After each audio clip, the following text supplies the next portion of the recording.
Students, আজি আমি কৰিম অনুশীলনী 2.3 question number 1. Question number 1 দিছে px বহুপদটোক gx বহুপদটোৰে হৰণ কৰাৰ প্ৰতিটোৰ ক্ষেত্ৰত ভাগফল ভাগশেষ আৰু ভাগশেষ নিৰ্ণয় কৰা। আমি question number 1 পাতি লম। px দিয়া আছে x cube minus 3x square plus 5x minus 3 gx yes x square minus 2 তো ইয়াত আমি px বহুপদটোক gx বহুপদটোৰে হৰণ কৰিব লাগে।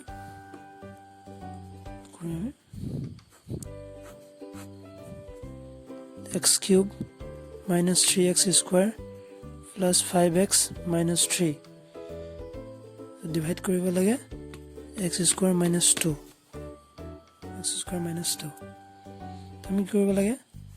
ফাৰ্স্ট ইয়াত x square আছে ইয়াত x cube আছে তো x square লগত কিমান ইনটু কৰিলে আমি x cube পাম obviously এটা x ইনটু কৰিব লাগিব তেতিয়া x into x ইয়াত x square x তো x cube হ'ব কো x ৰ লগত 2 ইনটু কৰিলে minus 2x so যেহেতু minus 2x so minus 2x to 5 ৰ লগত লিখিব লাগিব কাৰণ 2x আমি এখিনি লিখিলে হয় তো আমি ইয়াত লিখিলে হ'ব minus 2x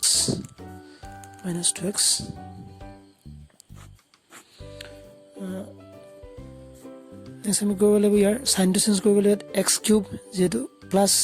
so আমি মাইনাস সাইন লম ইয়াত মাইনাস আছে so প্লাস সাইন কৰিলে x কিউব কেনসেল গল এতিয়া minus 3x square plus হ'ব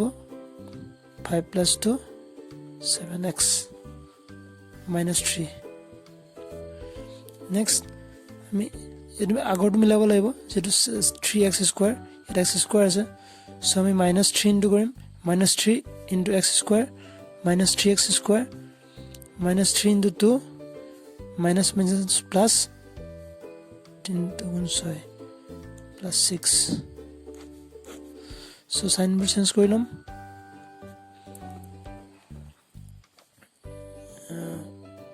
plus minus 0 into plus 7x minus 9 তো plus 1 লিখিলে হ'ব 7x minus 9 তো যেহেতু ইয়াত x আছে ইয়াত x স্কয়াৰ ইয়াতকে সৰু হৈ গল সো আমি আৰু কৰিব নালাগে এটো হ'ব ভাগশেষ এটো ভাগফল লিখি দিম এটাকে ভাগফল x minus 3 ভাগশেষ 7x minus 9 to answer so এটা আমি question number 2 কৰিম question number 1 t square minus 3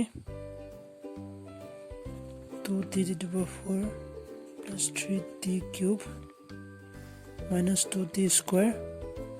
minus 9t minus 12 divide কৰিব লাগিব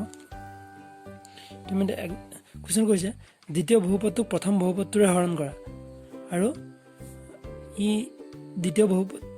আৰু ই প্ৰথম বহুপদটো দ্বিতীয় বহুপদটোৰ এটা উৎপাদক হয় না পৰীক্ষা কৰা সো আমি এটা এক্সাম্পল লৈ বুজিবলৈ চেষ্টা কৰিম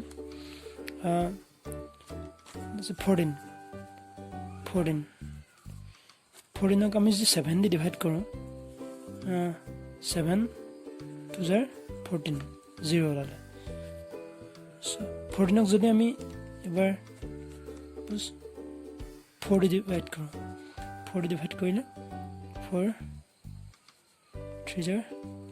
12 13 14 2 সো দেখা পালো যে 14 ক 7 দি ডিভাইড কৰোতে ৰিমাইন্ডাৰ 0 ওলাইছিল ভাগশেষ 0 হৈছিল আৰু 14 ক 4 দি ডিভাইড কৰোতে ভাগশেষ 2 হৈছিল সো যেতিয়া ৰিমাইন্ডাৰ ভাগশেষটো 0 হ'ব ভাগশেষ 0 হলে আমি ক'ব পাৰিম যে 7 to 14 ৰ এটা উৎপাদক হয় আৰু যেটো ভাগশেষ 0 হোৱা নাই 4 দি ডিভাইড কৰোতে সো 4 to 14 ৰ এটা উৎপাদক নহয় যেতিয়া এটা নাম্বাৰ দি এটা নাম্বাৰক ডিভাইড কৰো আৰু ভাগশেষ শূন্য ওলাই তেতিয়া সেই নাম্বাৰটোৰ উৎপাদক বুলি কয় আৰু যেতিয়া কোনোবা এটা নাম্বাৰক কোনোবা এটা যদি নাম্বাৰৰে ডিভাইড কৰিলে যেতিয়া ভাগশেষটো 0 নহয় তেতিয়া এটো উৎপাদক নহয় সো এটো তেনেকৈ এটো দি ইয়াক ডিভাইড কৰিম তো 2t to the power 4 plus 3t cube minus 2t square minus 9t minus 12 t square minus 3 t square minus 3 t square t to the power 4 so 2t square lum 2t to the power 4 t square t to the power 4 whole or 2 it 1 so 2 under 2 2t square minus 3 so plus minus t square so ইয়াত লিখিব লাগিব minus 6t square minus sign change কৰিলো plus so ইয়াত is plus minus 0 hall so plus 3t cube plus and minus minus so minus কৰো 6 ৰ পৰা 2 গল 4t square যেটো ডাঙৰটোৰ আগত 6 to 6 ডাঙৰ so 6 ৰ আগত plus so plus 4t square minus 90 minus 12 now কৰিব লাগিব t to the power 3t to the power 3 so 3t square so আমি plus 3t into কৰিব লাগিব so 3t into কৰিলে 3 হ'ব t আৰু t square so t to the power 4 plus minus 3t minus 3 is 9t so sign change কৰিলো minus plus so plus means 0 plus means minus 0 so 4t square minus 12 so 4t square কৰিবলৈ আমি কৰিব লাগিব t square লগত 4 into কৰিব লাগিব plus 4 into t square 4t square 4 into minus 3 minus 12 plus so minus the minus so plus the plus means 0 plus means 0 so remainder 0 পালো so এক্ষেত্ৰত আমি যেতিয়া ইয়াক এটো দি এক ডিভাইড কৰিলো তেতিয়া 0 পালো অৰ্থাৎ t square minus 3 2t to the power 4 plus 3t cube minus 2t square minus 90 minus 12 এটা উৎপাদক হয় আমি লিখিব পাৰিম যেহেতু ভাগশেষ 0 এটাকে t square minus 3 2t to the power 4 plus 3t cube minus 2t square minus 90 minus 12 for এটা উৎপাদক